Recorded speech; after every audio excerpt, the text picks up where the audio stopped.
I got the bloodlust. Me too. I want to kill. Let's kill.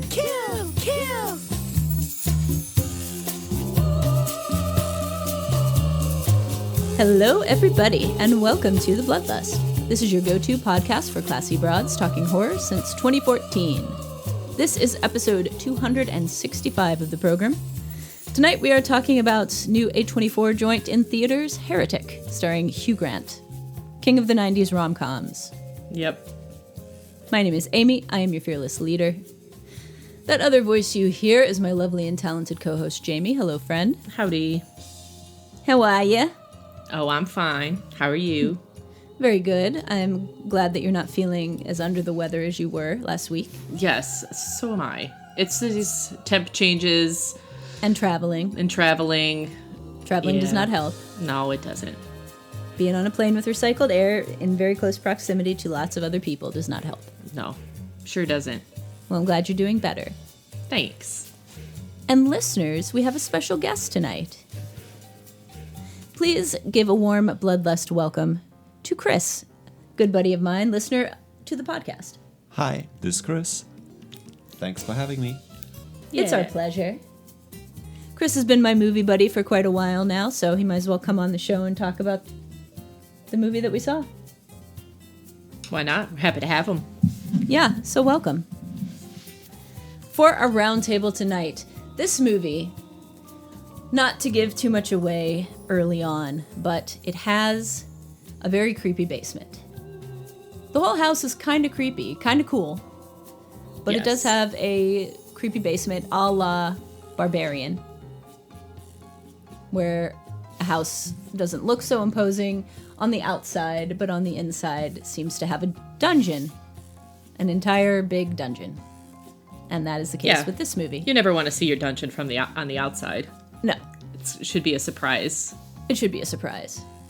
So that got me thinking, and our roundtable question for this episode is, what are the creepiest basements in film? The creepiest basements. Who would like to go first?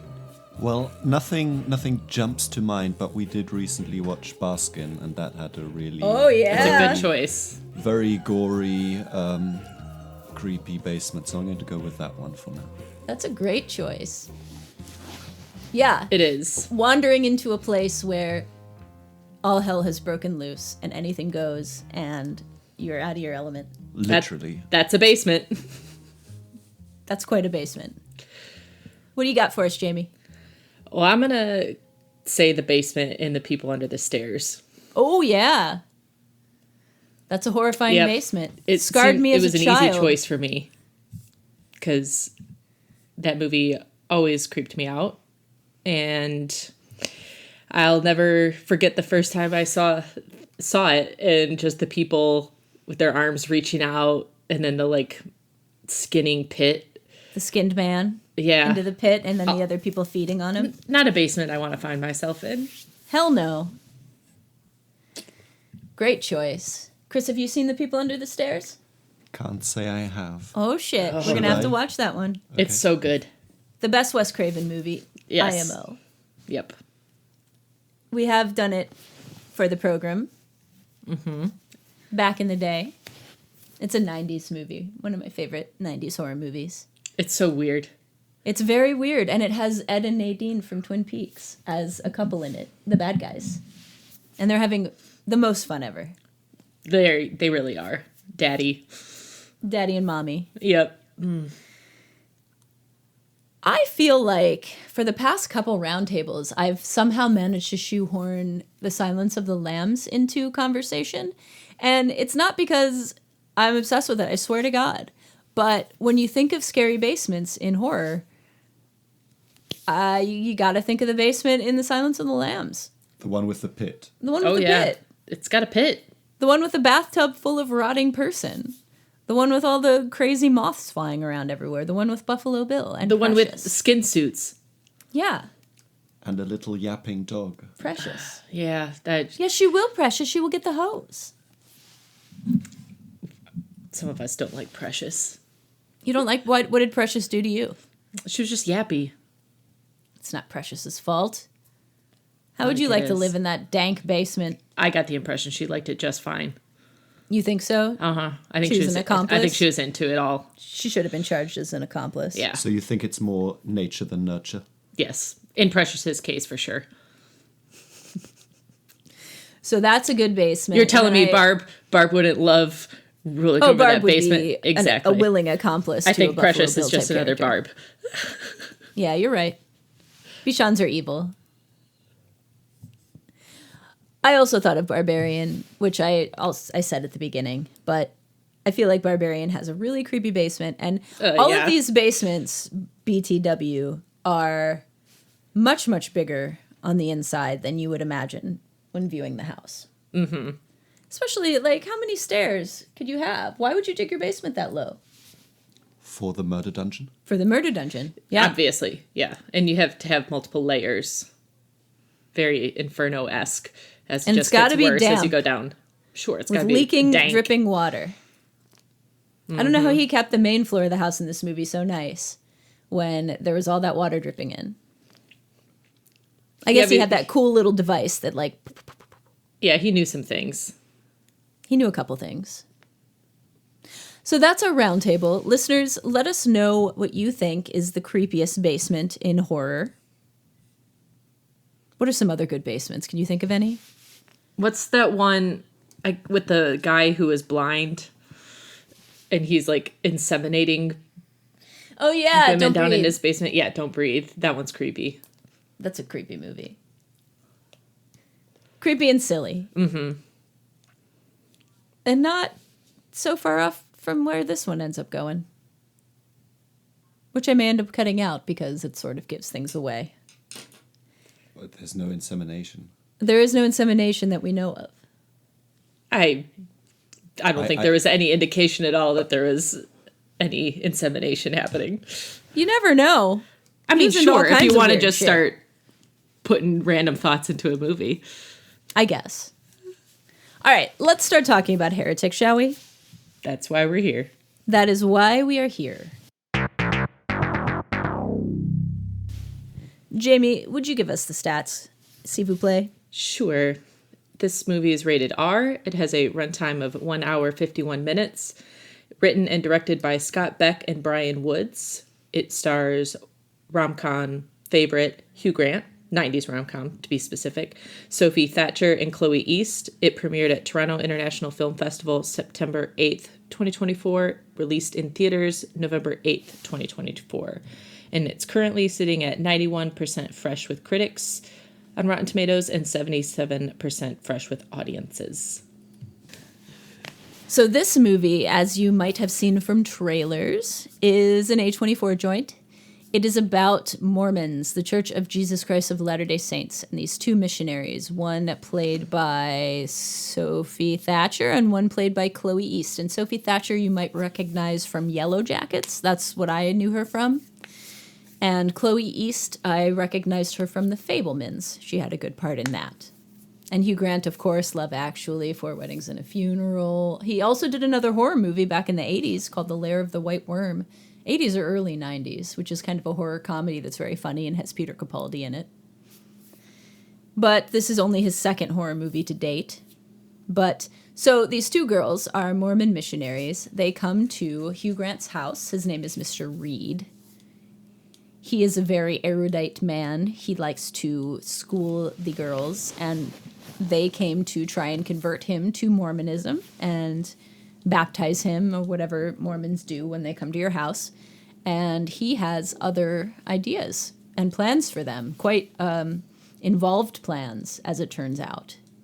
But we won't go into exactly what that is. But just suffice it to say, they come to the house, they can't leave the house. And he wants to give them all kinds of lectures about religion. Scott Beck and Brian Woods, you might remember those names from A Quiet Place. They wrote that movie and came up with the story idea for that. Interestingly enough, both female leads in this were actually raised Mormon. I don't know if they cast them on purpose or if it was just a weird coincidence, but here we are. It may have helped in their casting. It probably helped in their performances, Yes. I would imagine. Not that I know many Mormons, but they seem pretty authentic. Sure. So what did we think about this movie, Jamie? I don't know. What did you think about it? You want me to go first? No, I'm just kidding. I liked this movie a lot, actually. I didn't see a trailer for it, so I went in about as blind as you could without, the only thing I knew was that Hugh Grant was in it. Mm-hmm. And I was very interested in that and excited because I love 90s rom-com Hugh Grant. He's with that floppy hair. I mean, he's just so charming. Those crinkly eyes. I just love him. And I've like a lot of movies from that era with him in it. Sense and Sensibility wasn't mentioned, but that's another great one. Oh, yeah. But he's of great. all of those, that's probably my favorite. It's absolutely my favorite. But I was excited to see him as the villain in this. And it's interesting to see that the role of Mr. Reed was written for him because he played it perfectly. Like I don't think there's anyone else who would be able to do that so convincingly. Because if you've seen multiple of Hugh Grant's rom-com movies from the 90s, you know he has a certain affect, a certain typecast character and way he plays. And I think he's very similar to that in interviews, maybe just like as a person in general. Yeah. As an English gent. But I was excited to see how that would work in this kind of horror movie. And again, he was absolutely perfect for it. And he seemed to just really sort of expertly blend that like that charming affect with also just being incredibly psychopathic and unsettling at the same time, but not in a overt sort of way. You just feel it just below where like all that charm is covering something up. It's not an aggressive scary. It's more of a weird kind of coercive scary. Yes. And I happen to really love movies that successfully play on that idea of feeling the need to be polite. Yeah. And like speak no evil. Yes. That is what I was thinking too. And like, just that idea of, well, I don't want to hurt someone's feelings, even though I'm incredibly uncomfortable and know I should be leaving this place. But I liked how it was played with here with the fact that they were missionaries. So like they're breaking some rules and being in his room without a female present, without his wife present. But they also are too polite and kind. And they have this like message to get across to that they are hesitant to say that. And you just see them almost struggling more, like you definitely see them struggling more and more to like keep that sort of polite veneer and not look like they're completely uncomfortable and crawling out of their skin and ready to run. So I really liked that about this movie. I think anyone who's taken sort of like World Religion 101 or something like that in college is familiar with a lot of the points that he made when sort of lecturing to them about religion. So those weren't completely unknown, but for anyone who hasn't taken those sorts of classes, I think it was delivered in such a way that was a very like explain like I'm 5 how religions are iterations of themselves or of one religion, and they all have these similarities that make it impossible or whatever to say that this is the true one sort of thing. And I didn't really borrow so much from each other. Yeah. And I didn't expect, I didn't see a trailer or know anything about this, so I didn't really expect it to go so much in that. And I think normally a horror movie with that much dialogue would feel not horror-y. Like it would feel like it's sacrificing something like tension or scares in order to spend so much time on characters just talking. But in this, it just successfully like added to the tension over and over, because you also see his sort of like charming qualities breaking every so often the more and more they get into it and as the movie goes on. I think it got wobbly for me a little bit at the end and left me questioning some things, so it maybe didn't wrap up exactly how I would have wanted or how I expected, and I think it stumbled a couple places, but even with those stumbles, like I very much enjoyed the watching of this. Like I found it very entertaining.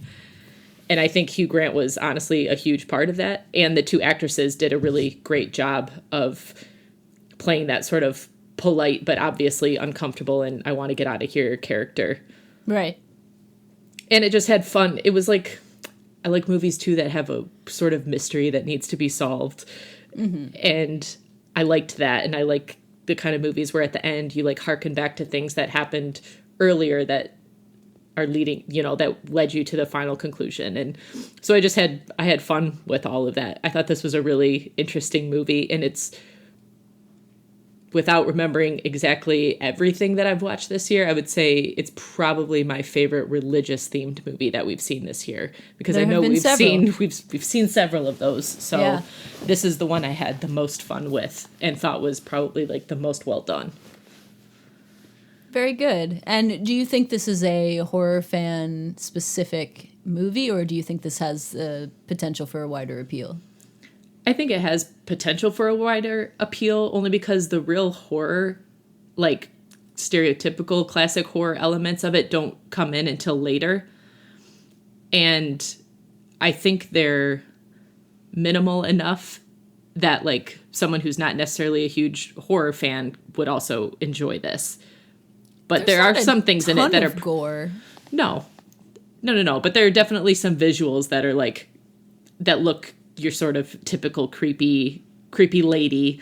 Creepy cracky poppy lady, yeah. Yep. Which I didn't even mind the cracky poppies because they were It was quiet mild. Yeah. and not over exaggerated. Do you know what we mean when we say that? A lot of horror movies that are modern do this thing with the very emaciated, creepy looking bad guy where like they're moving around, and to show that they're kind of like frail and feeble, they make this like cracking sounds effect. Okay. Yeah. Yeah, When as I if say their cracky bones are poppy, that's what I crumbly. mean. Crumbly. I feel like there was a fair amount of blood towards the end. And it was I think the gore felt visceral just because there wasn't much of it. Right. Especially the very last board to the head. Yeah. That was that came out of nowhere. Which they telegraphed so early in the movie, and I had finally given up on it happening. And then it finally happened. It's a classic Chekhov's gun. Yep. Chekhov's board with nails in it. Yep.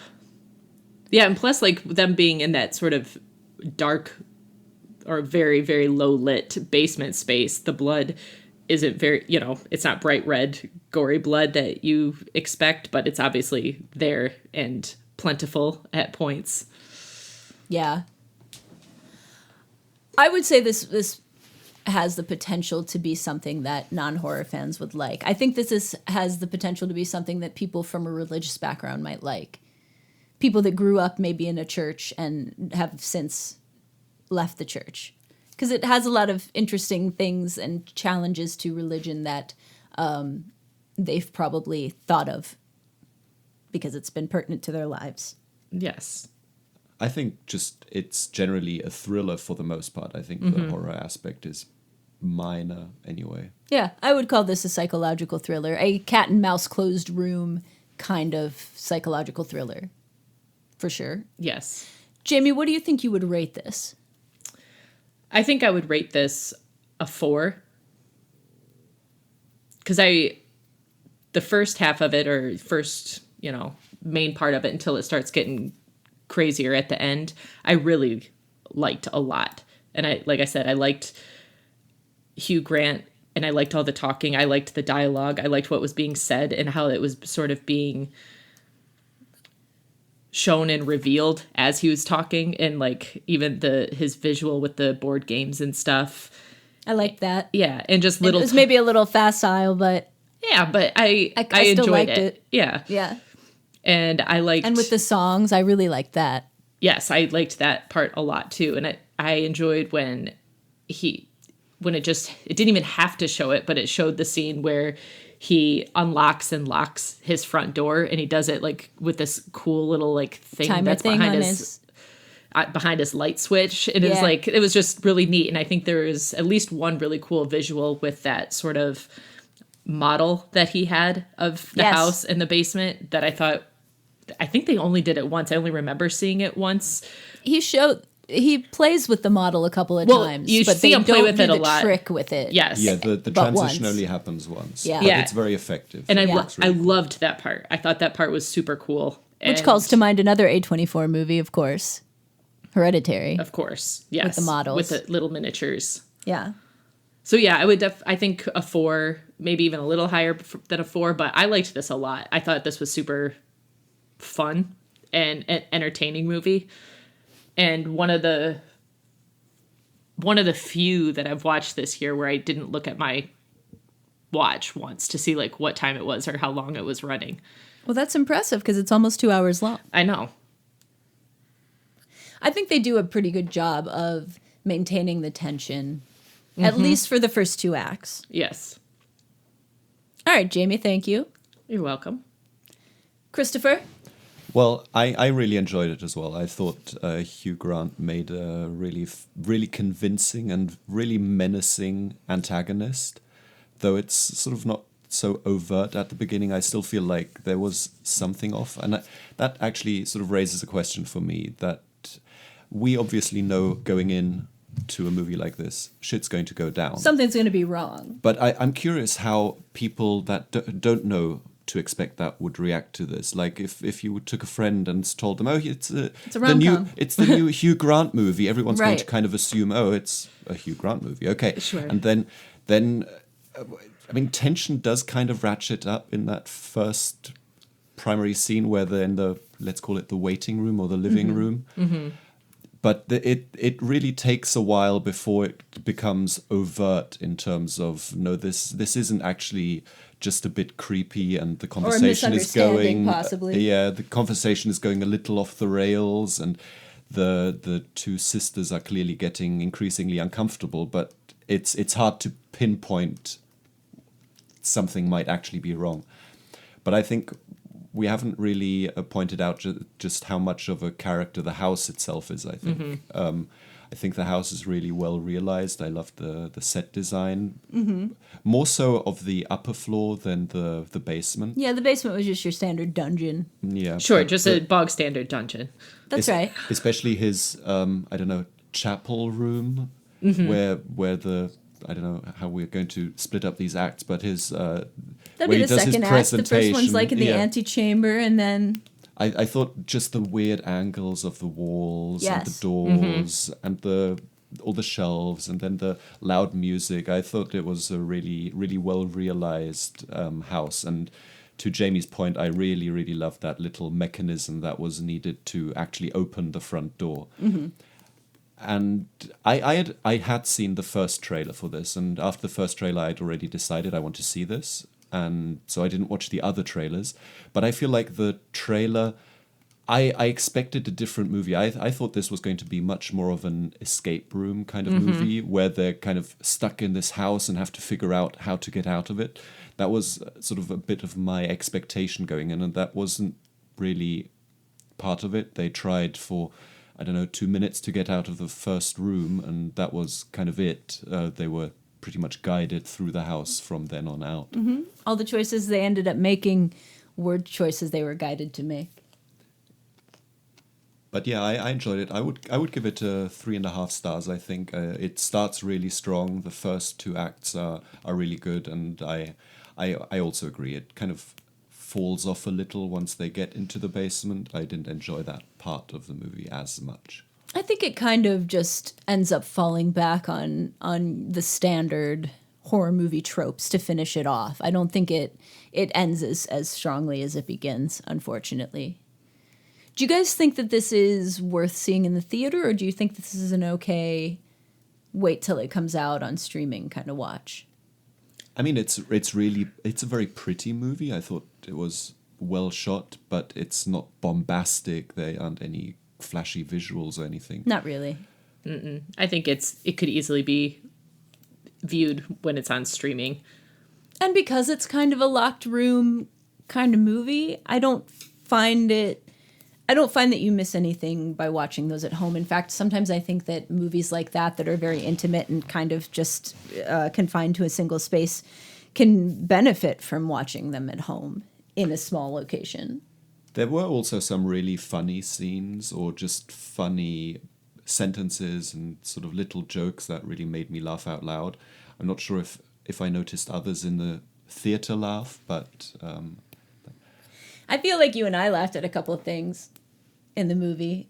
Stuff that Hugh Grant did, where he was just kind of like daddish and goofy. And I do enjoy a lot how they use your perception of Hugh Grant in this movie to put you at ease. And I feel like that's a very interesting question to wonder, you know, what would a person watching this without any idea of what was going on? I mean, sure, there's like the storm and it's set up to be scary, but Hugh Grant, he's just an affable guy. He's a charming, inept goofball. Yeah, I wonder at what point someone would be like, I don't know that he's as, you know, he's as nice as I thought he was going to be in this movie. Right. Because he does remain charming for like most of it, even though he does have that undertone of aggression and psychopathy.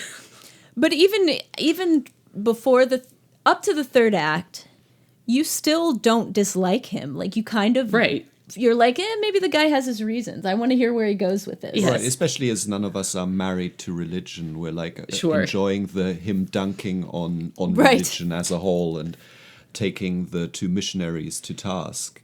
But I also, and this becomes particularly apparent in the third act, his motivations are very unclear to me. Why was he doing this? I mean, he's obviously just... enjoys showing off that he's smart and has thought about all of these things and planned all of this and lured them in his trap. But why he's doing it just out of a sense of self-gratification? Or... Right, it's very spurious, his motivations for it, which I think is where it starts to falter in the third act. Right, and it's not like this is something that he put together on a whim. This has been years in the making. Right. Right. Agreed. I do think that apart from the motivations and also I also found that, and we talked about this a little bit, I feel like the girls, while their performances were good, in the writing in the third act, I feel like one of the characters is maybe made a little too smart. Yeah, it was. Suddenly. There wasn't much build up to that particular character's, you know, investigatory skills and skills in just general observation of things. We're given a lot of ammo that the one girl seems pretty savvy, and that Sophie Thatcher's character seems pretty savvy, and that she might be a match of wits with this guy. But the other girl just seems, you know, very devout and very kind of naive. Yeah. And so for her in the third act to kind of grow this to be this very observant person who is very cunning and whatever, it didn't feel very true to me. She figured all the things out that I hadn't figured out yet. Right. And maybe I'm just butthurt about it. And that's why I have this critique. Mm-hmm. But I did kind of feel like for us to believe that both of these Mormon missionaries, and I'm not saying that like because you're religious you can't be smart, but for us to believe that both of these girls were extraordinarily observant and extraordinarily cunning and good in a clutch, it just seemed like asking a little much of the viewer. I think it would be fine if it was telegraphed, but it isn't. It's like for the first two acts there's a very clear role distinction between the two, and they're being portrayed very distinctly from one another. In these two roles. Yes. One is the naive one and one is the more worldly one. I mean, that starts with the very first scene in the movie where they're talking about porn, which is also amusing. Which was very funny, yeah. Yeah, I don't know if it needed to be like telegraphed a ton, but maybe one or two sort of clue-ins that she wasn't as dense as she acted. Wasn't as dense, but I could easily also chalk that up as to she was the newer and more novice of the two missionaries anyway, so she wasn't as worldly, and that like within the church there's a certain, you kind of step back and the one is more leader than the other. So possibly she just came off that way because of the two of them. One is more senior, so she is the one she's looking to. You see her looking to her in the first two acts. It's like, what do we do next? Right. Like, should we do this? And like, she has really no like agency in saying like, this is what we should do. Like, she's constantly looking to it. So then once things change and that dynamic is not necessarily there anymore, it's almost like it gives her the freedom or like the ability to finally be like, okay, well, I guess I'm looking to myself now at this point. Okay. I buy that. It's also hammered home by the fact that the first actual decision that Sister Paxton takes by herself in relation to the doors is completely disregarded by the more street-savvy sister who tells her, no, we're not doing that, we're going through the other door. Right. Yep. I will say, though, that I feel like the screenplay is smarter than I gave it credit for initially after seeing this, because some of the stuff that Mr. Reed, Hugh Grant's character, says is wrong when he's schooling the girls about the different religions. And I like that they put that in there and made him not as clever as he thinks he is. Right. I think that gives the screenplay a little bit more merit. Because I am not a big fan of Beck and Woods, the creators of this. I think that the screenplay is like the weakest part of A Quiet Place, and I think they have some interesting kind of Christian stuff that they're trying to put forth in their movies. I give this a 3.5 as well. I enjoyed it. I thought the beginning of it, it reminded me a little bit of the beginning of First Reformed, the Paul Schrader movie, which is one of my favorite movies, in that there's just a whole big chunk of it is just a discourse on religion, and I really find that interesting. I also took comparative religious thought in college, and I find it very interesting. So I enjoyed that part of it. I think despite the amount of talking that's in this movie, they do a good job of keeping the momentum and the suspense going, and that's not easy to do in a talky movie, and I think that's to the credit of the screenplay and to the performers. And I would love to see Hugh Grant use his notoriety and his typecasting for more fun roles like this. Yeah, me too, for sure. So I think that we all suggest that you see it. I don't think that anybody really thinks that you need to see it in the theaters, but this is definitely a worthy rental. And it's fine for, to me, excuse me, I've been drinking beer, sorry. To me, I would say that this is a perfectly fine movie for psychological thriller fans, people that are not typically horror fans, people that are not going to go see Terrifier 3 would have a fine time with this. Agreed. And I don't think that this would bore hardcore horror fans, because I think there's a lot of interesting stuff going on, and it's got a cool look and good performances. I mean, I consider us pretty hardcore horror fans. We watch a lot of them, and I was not bored during this. No, nor was I, and I really didn't feel like it ran long, despite its long runtime. I appreciate a movie where the tension builds up in what feels like a very natural way, just with dialogue, just with what you're seeing the characters do, just with the sort of small reveals that come up, and where it's not cheap tropes that are thrown in order to create tension. Yeah, more of this, please. And an original idea. Yes. Bravo, Hollywood. Bravo, A24. You can see it's possible. And more miniatures in movies. They're very cool. I'll never not appreciate them. I love them. Maybe that's what our next roundtable will be. Best use of miniatures in movies.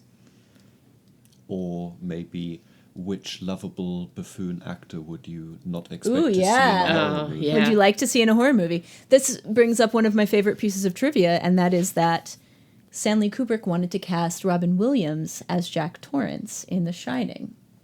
And I would have loved to see how he would have taken that character. Oh, for sure. I mean, he does a very good baddie in that 1 hour movie, 1 hour photo. Yep. Mm-hmm. I think he could have killed it, and it would have made his career totally different. I mean, he was a very good actor, front to back. Yes, he was. And often comedic actors make the best actors because comedy is incredibly difficult to play.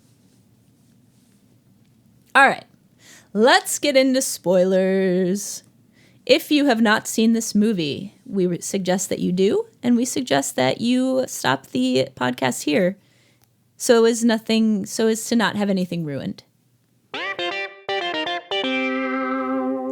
That being said, so here's what I wanted to happen. We've got Hugh Grant as Mr. Reed telling these girls all these things about different iterations of religion and how all religions are basically a iteration of the same thing and none of them are right. And which is the right thing, he tells us by way of lots of examples. And I really like the song stuff. Mm-hmm. Talking about how songs can be different iterations of the same melody. When they were playing The Air That I Breathe by the Hollies, I was like, man, that sounds like Radiohead. Yeah. It sounds like Creep.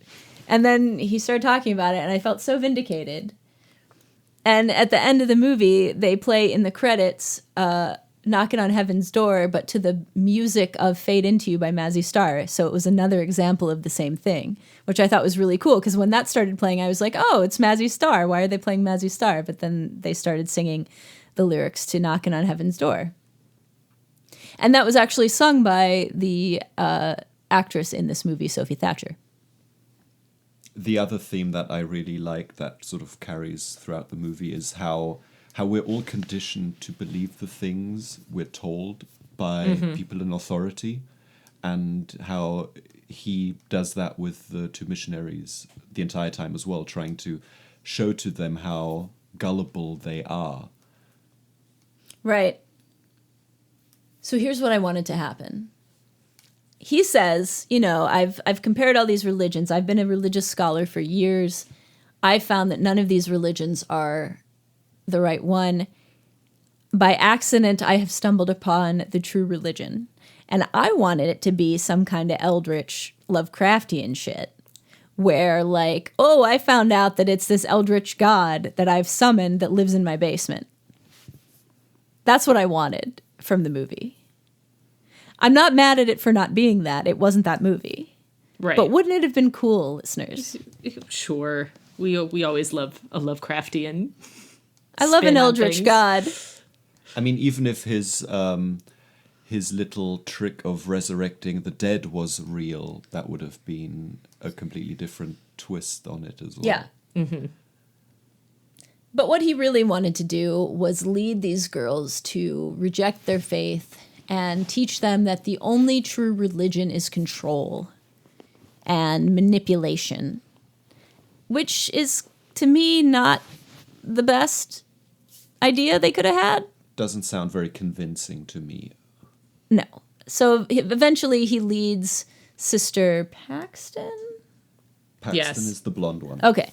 Eventually he leads Sister Paxton. He regrettably kills the other one, leads Sister Paxton to discovering his room of victims that he has done this to before. That he claims he has brainwashed them into feeling like they need him. Yes. It's not entirely not clear clear to me. It's not clear, really. He's conditioned them to believe they need him. And He's they keeping have them in this cooled Yeah. room. Keeping them tortured, keeping them underfed to need him. and to play the role of a prophet. If by chance some Mormons show up. Mormons show up, or other religious affiliated folks, Right. that. Do we think That's where it gets kind Sister of wonky. do we think Sister Paxton and Sister Baxter are his first missionaries? Or has he done this trick with the Mormon Jehovah's Witness? With different missionaries before? I bet he has. I bet he this has. is not the first time he's done this. He's very pedantic. He wants to be the instructor. Because that's what I think you were talking earlier about, his motivation for it all. I took that really as his motivation. That's his motivation. He's just an intelligent guy who spent so much of his life studying this stuff and reading about this stuff, but he also sort of gets off on the sort of mansplaining to Right. what he believes to be somebody who's an ignorant follower of one religion, with their mind closed to any other possibility. And what I actually really appreciated about this movie was that it didn't make the two female lead characters, like, it didn't typecast them into that role, where it was like they didn't really have any pushback on certain things. You see, like, as soon as they get more and more cornered, they do start to challenge his ideas and the things that he's saying. And I thought that helped to create depth to their characters, where they weren't just, it was a matter of them sort of renouncing their faith or blindly believing their faith without any sort of questioning of why they feel that way. Or like, it's almost like they've heard a lot of these arguments before and they've heard these things before. And I really liked something that Sister Paxton says towards the end, like, once something happens and he's saying, pray for us or something, and then she schools him on the prayer experiment.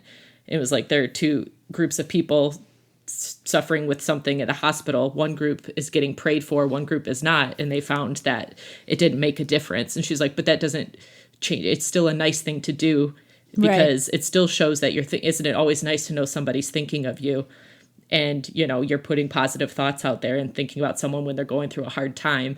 And I just thought that was really kind of poignant, where she's just like, she's showing that her character, who you kind of get the impression in the beginning, she is just overly excited about doing all of this, and she can't wait to hand out all the pamphlets and talk about everything about her, her religion and her faith.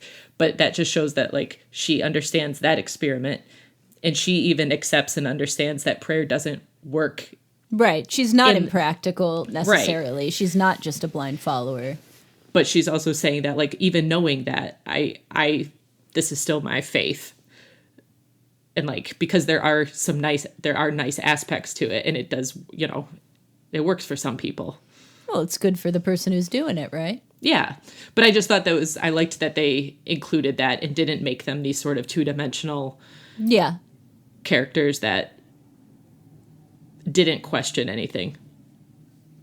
And I guess I should mention the resurrection thing too, because we didn't really touch on that exactly. He prefaces the whole thing with the religion with saying, I am going to show you a miracle. And he has this woman die by poison and then come back to life, which is a trick. Yeah, which he does to try and figured that was a parlor trick from the beginning. Right. Fool the girls as if they were being fooled by Jesus coming back or something. Yep. But it doesn't work. He kills the other one, the dark-haired one, Sophie Thatcher, and leads Sister Paxton, thank you, to discover everything. And she stabs him. He's dying. He ultimately comes up to her and wants comfort from her in his final moments, despite everything else that he's done and said before this. Or give comfort. Maybe. And then we see her get away. But, as Chris pointed out, there is a theory here that she did not get away. Could you explain that? Well, I was just, while reading about the movie after the fact, I came across people arguing that Sister Paxton didn't actually get out. That even the Sister Barnes taking the board with the rusty nails to Mr. Reed's head was already not happening. And I think that seems plausible to me, because it was a very long time between her throat being cut and her deciding to get up and saving the day. Yes. And, we already spoke about the model. I really loved the model. Yeah. That the model would include details such as air vents that lead to the outside. I don't know how much love for detail Mr. Reed has in his models. That seemed a little weird. And I think another thing that people were talking about was specifically the phone. When she sort of jumps out of the vent, it's showing there's still no signal. And it's like it's framed very purposefully. It's not just a throwaway picture.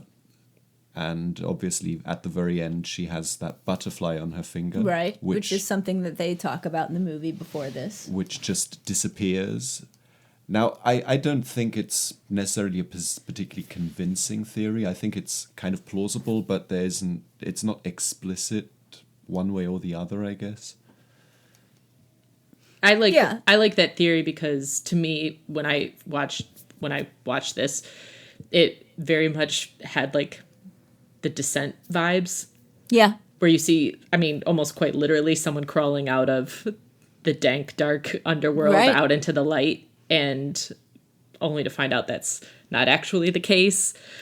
And I thought it was, and maybe it's just me not wanting it to feel too hokey or cheap, but like Barnes coming back and like quite literally being the like Deus Ex Machina in the scene and saving Sister Paxton, I that all felt a little too like fanciful and unreal, that I definitely could buy the idea that like right before that, like it was done before that, and everything else after that is sort of that near-death hallucination moment that they talk about just moments before. It does kind of work, and I don't dislike it. No, I actually prefer it that way. Yeah. I mean, it's not the first movie to leave it open to interpretation at the end, what actually happens. And I like that it left it that way, because I think the movie, especially when she's talking about prayer and that sort of stuff, and he mentions it a couple times in his explanation of how he views certain religions or organized religion, is just this idea of comfort and you believing what you are told or what someone is showing you and leading you to believe, because that's the comfortable way of viewing something, or you find comfort in it, whether or not it seems realistic. So it's kind of how I would see the ending of this, is like they're showing you these steps, these events happening shortly after, she gets stabbed and she's laying there. Yeah.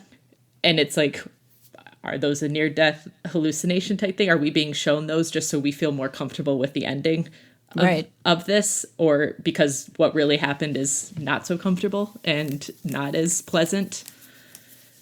Like, I just kind of like that it just sort of mirrors or echoes stuff that they had talked about in the movie. Gives it a little bit more depth.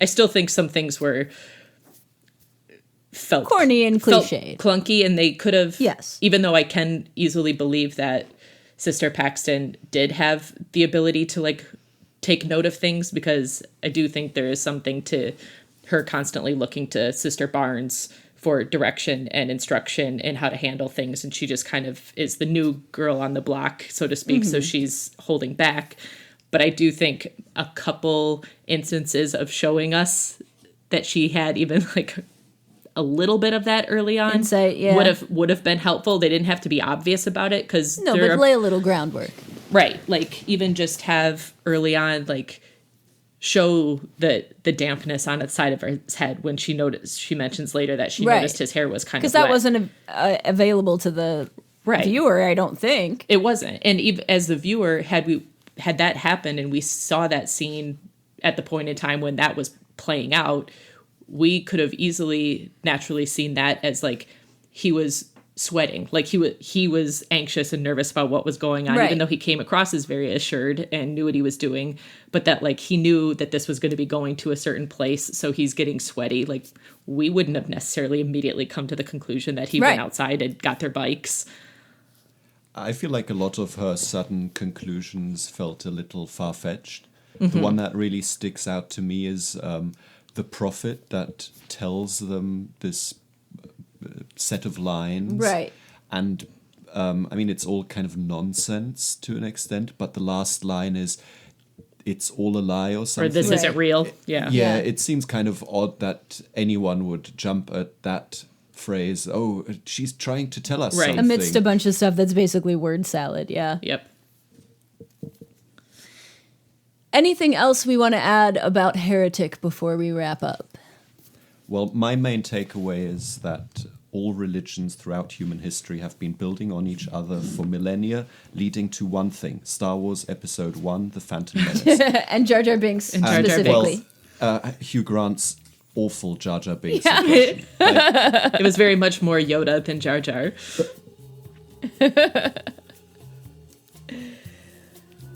So, listeners, that is what we think about Heretic. Watch it, enjoy it, let us know what you think. And for our next episode, this next one's going to be kind of a horror comedy. I don't know too much about it, but it's called The Coffee Table, and it's been on my list for many months now. So it's only a $3.99 rental. We hope that you will rent it and watch it. Take it in, let it marinate. Join us back here in 2 weeks, and we will discuss it together. Yay. The Coffee Table. Thanks again for having me. Thank you, Chris, for joining us. Yes, thank you. It's always Did a nice to great have job. someone else join in, so I don't have Yes, to it is. just hear Amy the whole time. I know, God. Jamie, thank you as always for joining me. You are welcome. Listeners, thank you for listening. If you have not done so, Chris, thank you for your recent review of the podcast. Yay. Got us up to 89 listeners. Woohoo. Please give us a review. Rate us. You know how to do that. Send your questions, comments, roundtable questions, movie suggestions to thebloodlustpodcast@gmail.com. The Bloodlust Podcast on Instagram. The Bloodlust on Facebook. Or on our website, thebloodlust.net. That's how you can get a hold of us. I'm reading a book now called Duck's Newburyport. It is a weird stream of consciousness, like 1,000-page novel that's all about a Ohio mother of 4 and her thoughts. And it's really hard to get through. Oh. Wow.